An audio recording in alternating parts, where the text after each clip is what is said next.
Hello, my friend. Please watch this video till the end. It's specially for you. It's a confession. The tapes were found by accident, tucked behind a leaking radiator in the lowest corridor of the diocesan archive, where the air smelled of candle wax and paper turned to dust. A young archivist searching for baptism records reached into a shadowed shelf and pulled out a box sealed with brittle tape and the faint handwriting of another century. The cardboard had softened with years of moisture, and when the lid gave way, it released the scent of iron oxide and mildew. Inside lay dozens of reels wound tight with brown magnetic ribbon, each labeled only with a date and the initials FM. The archivist at first thought they were sermons. In the 1960s, priests had been encouraged to record homilies for broadcast on local radio, and Father Mallory had been among the most diligent. His parish, All Saints in Lowell, Massachusetts, kept meticulous archives. Yet these boxes had never been logged. When the archivist fed the first reel into an aging machine, the room filled with the low hum of turning tape, and a voice emerged, soft, close, confined. The words were not a sermon, they were an apology. A prayer whispered into darkness. Yes, it was a confession. The voice belonged not to the priest but to one of his parishioners, unnamed, pleading for absolution. The archivist listened for a few moments, uneasy at intruding upon a sacrament that should never have been preserved. She marked the box for destruction and turned to shut off the machine, but the next phrase caught her attention, a detail too specific, too strange. It described an event, a death, that she recognized from local history. The tape's label bore the date March 1963. The death had taken place in 1966. The archivist replayed the passage 3 times, certain she had misheard. Each repetition carried the same deliberate cadence, as though the speaker read from a script written beyond time. She searched the rest of the box. Every reel carried a different date, sometimes months apart. Some were labeled in Mallory's careful handwriting, others in a faint feminine script. The archivist reported the find to her supervisor, who dismissed it as a curiosity. But curiosity has its own contagion. Within a week, the reels were transferred to the diocesan preservation lab for assessment, and their contents began to spread quietly through whispered conversations in hallways and break rooms. The church authorities, once alerted, ordered the tape sealed again, pending review. Yet before the boxes were locked away, one technician made a digital backup. He claimed it was to test sound restoration, though in truth he wanted to hear more. Late at night he listened through headphones as the voices of half a century ago filled his ears, confessions of envy, of doubt, of loneliness. The steady rhythm of penitent and priest had a hypnotic pull, until another confession emerged that did not fit. It spoke of a woman falling down library stairs, of blood on the marble, of the crowd's silence. He searched online archives and found a report from 1966 describing the exact scene. The mismatch in dates haunted him. Father Mallory had died in 1971. His obituary praised his kindness, his devotion to the poor, his sermons on forgiveness. No mention of recording devices or secret archives appeared. Parishioners remembered him as precise, gentle, perhaps too quiet. Some recalled the faint red light that glowed inside the confessional during evening services, a novelty of the time. Mallory had explained that he used it to guide lighting for the visually impaired. None had suspected it was connected to a machine. The archivist began cross-referencing the tape dates with parish records. Several corresponded to days of heavy confession, Lent, Easter week, Christmas Eve. But others fell on ordinary weekdays when the church should have been empty. A pattern emerged, roughly one recording every 3 months, each containing one ordinary confession and one that foretold something yet to come. By late 1965, the predictions had grown darker, filled with images of collapse, drowning, fire. Whether they were visions, coincidences, or fabrications, no one could prove. The diocese convened a committee. Scholars, theologians, and one retired detective met in the dim conference room above the archive to listen. The detective noted the ambient sounds, church bells, footsteps, a ticking clock, all consistent with All Saints in the mid-60s. The scholars debated theology, whether confession once spoken could echo forward through time. The priest on the committee crossed himself and refused to speculate. Word of the find leaked to the local university.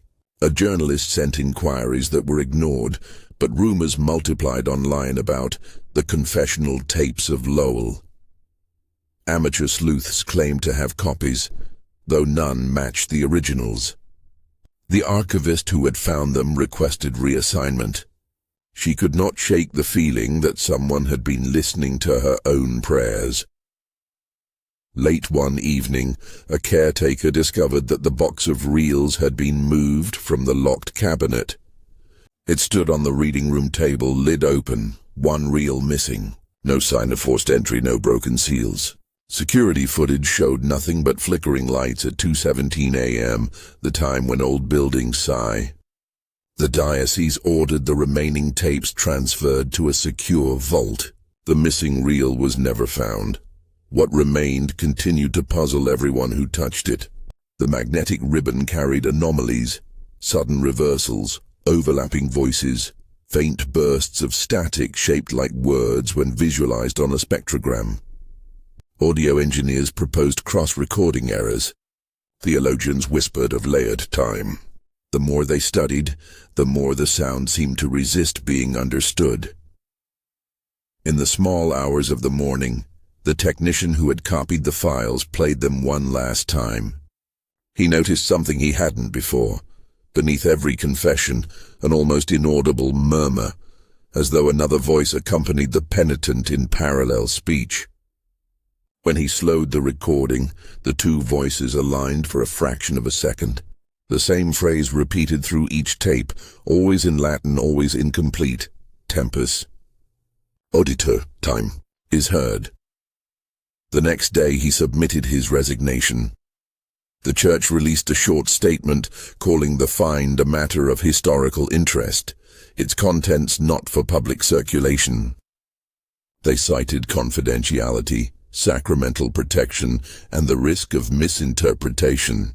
But the community around All Saints began to notice small coincidences. A sermon series about prophecy, a stained glass window quietly removed for restoration, a new lock on the confessional door. The rumor of the tapes had taken root. Years later, when a new archivist reopened the file for cataloging, she found a note tucked among the inventory sheets. The handwriting matched Father Mallory's, thin and controlled. It read, "The future does not begin when it happens. It begins when it is heard." No one could say how the note had entered the archive decades after his death. The ink was fresh, the paper unyellowed. She placed it back in the folder and sealed it again, unwilling to test whether the words were true. Outside, the bells of All Saints marked another hour. The same hour that had sounded 50 years before, when the first confession had been recorded. Time folded gently upon itself, as though replaying an old tape. Somewhere in the dark of the vault, the reels waited, their stories wound tight, patient, still spinning in silence. Francis Mallory arrived at All Saints Parish in the autumn of 1957, a man whose presence seemed built from silence. The city of Lowell was a fading industrial town by then, its textile mills half empty, its churches struggling to keep the pews filled. Mallory was not yet 40, a veteran of a war he rarely mentioned. His superiors spoke of his discipline, his precision, his near-obsessive commitment to order. The parishioners saw something else, a calm that bordered on distance, a smile that never quite reached his eyes. His first sermons were spare and unadorned, delivered in a voice that neither pleaded nor condemned. He spoke of forgiveness as a pattern rather than a feeling, a rhythm that one must learn to repeat. He was known to linger in the church long after evening mass, straightening hymnals, polishing chalices, recording his homilies on a small reel-to-reel machine that he kept beside the altar. Technology fascinated him. He believed that sound carried traces of the soul. When he listened to a recording of his own voice, he said it felt like standing beside his ghost. Parish records describe him as tireless. He visited hospitals, presided over funerals, walked the neighborhoods after dark, checking on the elderly who lived alone. Yet the more he served, the more solitary he became. A few parishioners recalled hearing the low murmur of a recorder during confessions. Mallory explained that he was capturing ambient noises, creaks, drafts, the rustle of fabric, for a study in acoustics. He claimed he wanted to understand how sound moved through stone, how faith could be heard in echoes. They accepted this with unease. He had the kind of authority that made questioning feel impolite. The first surviving tapes date from 1961. Most hold nothing unusual.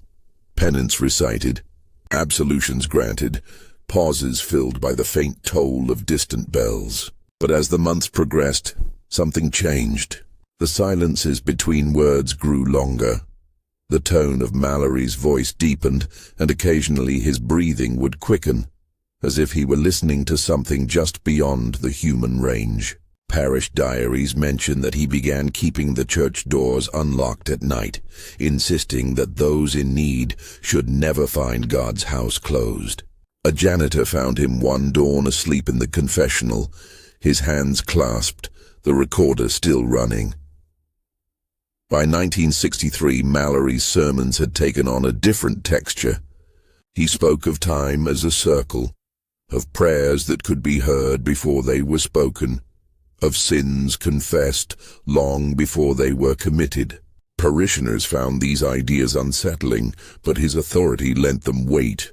When he preached, his eyes wandered across the congregation as though searching for something not yet present.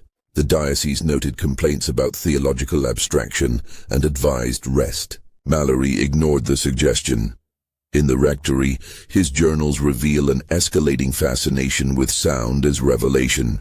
He wrote that each confession contained not only the penitent's guilt, but also a signature of what will come, a resonance too subtle for most to perceive. He believed that recording confessions might allow these resonances to be studied, preserved, perhaps even interpreted. He wrote that faith demanded listening to time itself. The tapes from this period capture a strange intimacy. Mallory's voice often overlaps with that of his parishioners, as if repeating their words a fraction of a second later.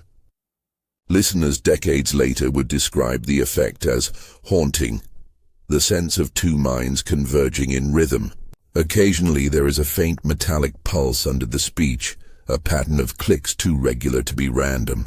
Audio technicians later confirmed it matched the heartbeat of the real motor, except in one instance, where the tempo quickened independent of machine speed, like a pulse responding to fear. In April 1964, Mallory wrote to a fellow priest describing a dream. In it, he stood inside an enormous confessional where the walls were mirrors, and every reflection moved a moment before he did. When he spoke, his voice echoed with words he had not yet chosen. He awoke convinced that he had been permitted a glimpse of divine simultaneity, the way God perceives all acts, past and future, in a single unbroken instant. That week, he installed a second recorder in the opposite booth, facing the penitent's side, though no one else was ever present to use it. As months passed, parish staff noticed small disturbances. Candles flickered, even when the air was still. Clocks in the rectory lost time or jumped forward by minutes. Once during Mass, Mallory stopped mid-sentence, turned toward the confessional, and stared until the congregation followed his gaze. When pressed afterward, he claimed he had heard his own voice calling from inside. Rumors began to spread. Children dared one another to peer through the confessional grill after dusk. Some parishioners avoided the booth entirely, preferring open confession. Others came more often, drawn by a morbid curiosity about the machine's red eye. A few claimed that Mallory's absolutions had an uncanny accuracy, referencing sins they had not yet committed. The priest's reputation as a confessor grew, but so did the unease that trailed him. His superiors eventually intervened. A Monsignor visited in the winter of 1965 and found Mallory pale, sleepless, surrounded by notebooks filled with waveform sketches and biblical quotations. The recorder sat on his desk, reels stacked high like halos of rusted gold. The visitor advised him to rest and to destroy the tapes for the sake of confidentiality. Mallory promised to comply. That night, however, he wrote another entry. They think the confessional holds words. It holds echoes, and echoes remember the shape of the first sound. After that winter, his handwriting deteriorated. Sermons grew fragmented, filled with images of reversed light, inverted bells, prayers whispered backward.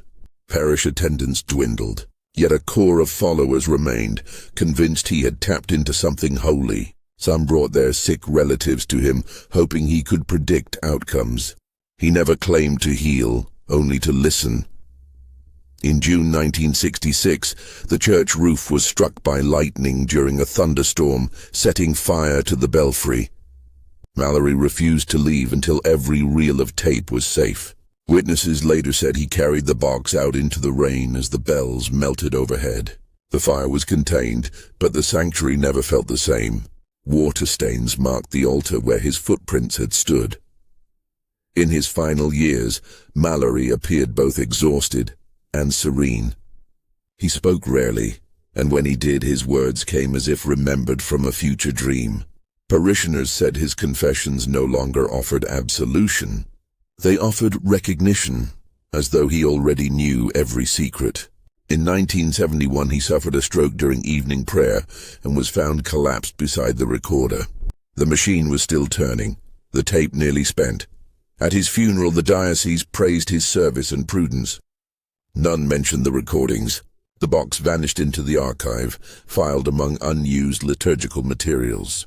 The parish was reassigned to a younger priest who refused to use the confessional at all. Within months, the door was nailed shut. Years later, when the tapes resurfaced, the legend of Father Mallory began anew. To those who studied them, his voice carried both faith and despair, devotion and the dread of something he could not name. He had listened too deeply beyond the threshold of confession into the place where time itself begins to echo. And in that echo he heard not God's forgiveness, but the terrible stillness of being known before one has lived. When the digital copies of the tapes began to circulate among the small circle of scholars who studied anomalous recordings, the stories of what they contained changed with every retelling. Some claimed they heard confessions that exactly described unsolved crimes of the 1970s and 80s. Others insisted the voices spoke of disasters decades later. A collapsed bridge, a vanished flight, a fire in a city that did not yet exist. Most dismissed such tales as distortions born of suggestion, the human mind's hunger for pattern. But patterns, once named, have a way of making themselves real. The technician who had digitized the reels had left his job, but he hadn't stopped listening. He spent nights replaying fragments through noise filters, searching for the faint murmur beneath the speech, the secondary voice that seemed to trail every confession. He noticed it grew clearer toward the end of the collection, as if the shadow voice were learning to speak. When isolated, it carried Mallory's cadence, though reversed, slowed, stretched. It wasn't an echo. It was anticipation.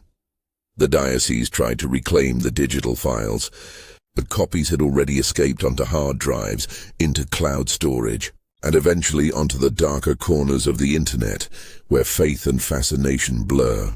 Amateur transcribers posted snippets, a man describing guilt over a drowning years before it happened. A woman whispering the name of a victim yet unborn. The church condemned these leaks as fabrications, but denials only sharpened belief. One listener, a linguistics professor from Vermont, claimed the confessions followed a cyclical linguistic rhythm that repeated every 8 reels. She charted them as though mapping tides, showing how each cycle culminated in a description of an event verifiable in local history. To her, the tapes were less prophecy than recursion, time folding backward on itself, recording its own resonance. She published a paper that no academic journal would touch, titled Acoustic Determinism in Ecclesiastical Archives. Another listener, an aging priest who had known Mallory briefly, wrote a letter to the diocese. He insisted the recordings were genuine but misunderstood. Mallory, he said, had believed that God existed outside of time, and that confession, spoken sincerely, pierced that boundary. Each confession was therefore heard by God, not when it was uttered, but when it was needed. In some cases, the voice of the future might reach back through the sacrament to be forgiven before sin occurred. The tapes, he argued, were evidence not of foresight but of divine simultaneity. The letter was never acknowledged publicly. The most troubling discovery came months later, when a private researcher obtained one of the missing reels. It had surfaced at an estate sale in New Hampshire, labeled only April 1967. The buyer, an enthusiast of paranormal history, played it on an old machine in his garage and found his name mentioned, his full name, spoken with precision, amid the sound of distant rain. He claimed the tape described his childhood home, his father's illness, events that no one in 1967 could have known. His online post about it vanished within hours, though fragments of his description remained copied on discussion boards. Among those who examined the data spectrally, an anomaly appeared near the end of the collection. The last complete reel contained a final confession that none could match to any recorded crime or incident. The voice was male, uncertain, whispering in a tone of dread rather than repentance. He described standing in a room filled with the hum of machines, listening to voices that spoke from half a century past. He spoke of the guilt of curiosity, of hearing things not meant to be heard, of fearing that by listening he had become part of the recording itself. He pleaded for absolution from what will be done, not what had been. The label on that reel bore the date October 2023. Engineers verified that the magnetic medium had not been altered. Its oxide consistent with 1960s manufacture. The handwriting, faint and tremulous, matched Mallory's. The ink's chemical composition was impossible to date precisely, but the numerals carried his distinctive serifed 2s and hooked 7s. The more the researchers tried to debunk it, the more the anomaly deepened. Some suggested the label was misread. Others accused the technician of forgery. But none could explain why. When the audio was reversed, a faint voice, Mallory's, could be heard reciting the words tempus auditum completum est. Time, once heard, is complete. The diocese reasserted its claim and seized the physical reels for preservation. The digital copies, however, continued to circulate, altered and remixed by anonymous editors who wove the voices into ambient soundscapes, calling them the Mallory cycles. Listeners reported strange effects. Clocks slowing, faint whispers beneath white noise, dreams of confessionals glowing with red light. Most dismissed them as coincidences or the power of suggestion. A few stopped listening altogether after hearing their own thoughts repeated back to them, a second too late. By the summer of 2024, the online community surrounding the tapes had split between believers and skeptics. Believers claimed that new confessions were appearing in the files, entries not present in the original archive. Skeptics argued it was viral marketing, a digital haunting created by clever edits. But one feature united all versions: the final incomplete confession labeled unfulfilled. Its speaker described something yet to occur, an event left vague but heavy with inevitability. He ended with the words, "Forgive me, Father, for what I am about to do."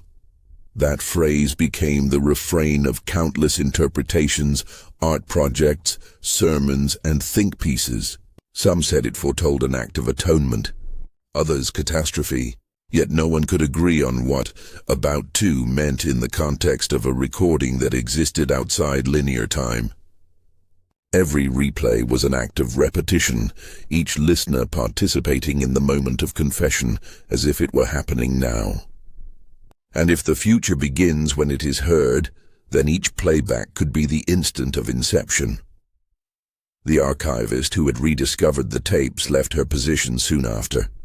Her colleagues said she began attending Mass daily, though she refused to receive communion. One evening she returned to All Saints, now a mostly empty parish, and sat in the confessional long after closing. When the caretaker found her, the door to Mallory's side was slightly open. Inside, a small reel recorder sat on the bench, its reels spinning though no tape ran through them. The motor whirred softly, winding nothing. After that night, parish staff reported hearing faint sounds during Vespers, a whispering like prayer echoing through the wood. They assumed it was the wind moving through the old vents, but sometimes the whispers formed words, half in Latin, half in English, repeating the same sentence. Time remembers the listener. No new recordings have been verified since. The archive remains sealed, its contents restricted to authorized scholars. Yet copies of the audio surface every few months, subtly altered, always ending in silence a few seconds longer than before. Some say the silence is growing, stretching forward, preparing room for one final voice.